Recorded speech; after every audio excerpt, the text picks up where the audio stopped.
The common nuisance lawsuit filed yesterday against the Montrose apartment building has been in the works for years, according to the City of Houston's attorney. 13 Investigates was first to tell you about the lawsuit and the hundreds of visits from Houston police over the last several years right over to a property on Richmond Avenue at Hazard. 13 Investigates' Micah Hatfield now spoke to the city's attorney today to find out what's next in the suit. Micah joins us now live in studio. Hey, good afternoon, guys. Arturo Michel told me an investigation into a property like this takes time because they have to prove that the behavior and the problems are habitual, so meaning that it's repeated. He says it's a lot of work for police, so all things considered, he believes that this moved quickly. Again, this property is 1901 Richmond in Montrose. It's a 43-unit building owned by Fat Property since 2011, according to records. We first told you about the building yesterday on the news at 4. Many of the windows and doors are boarded or broken, and it's littered with trash. Michelle describes the property as being dilapidated and says it needs to be completely rehabilitated.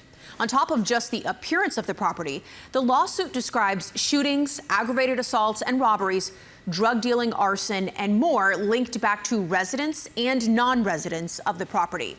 Michelle tells 13 Investigates that oftentimes filing a lawsuit like this gets the property owner's attention, that the city is serious about this, and they'll decide if they want to work with them to make the necessary changes or fight it.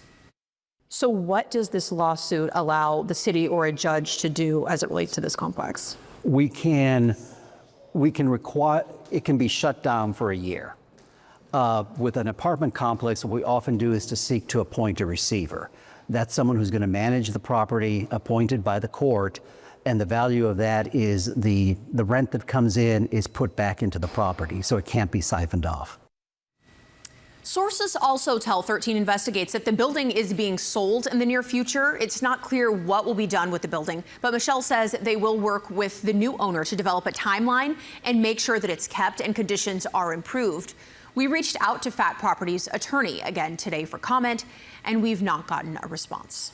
Mike, I want to ask you about the residents here. You mentioned 43 units there. Does that factor into the city's decision? Does that become a challenge for the city when you talk about what might happen with those residents if they close the apartment down?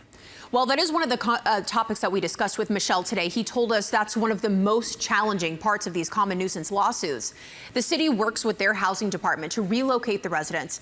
And this is a smaller complex. The director of operations for Fat Property told me over the phone that they only have about 25 of the 43 units filled. But Michelle says they sometimes file these lawsuits against complexes with 1,000 units.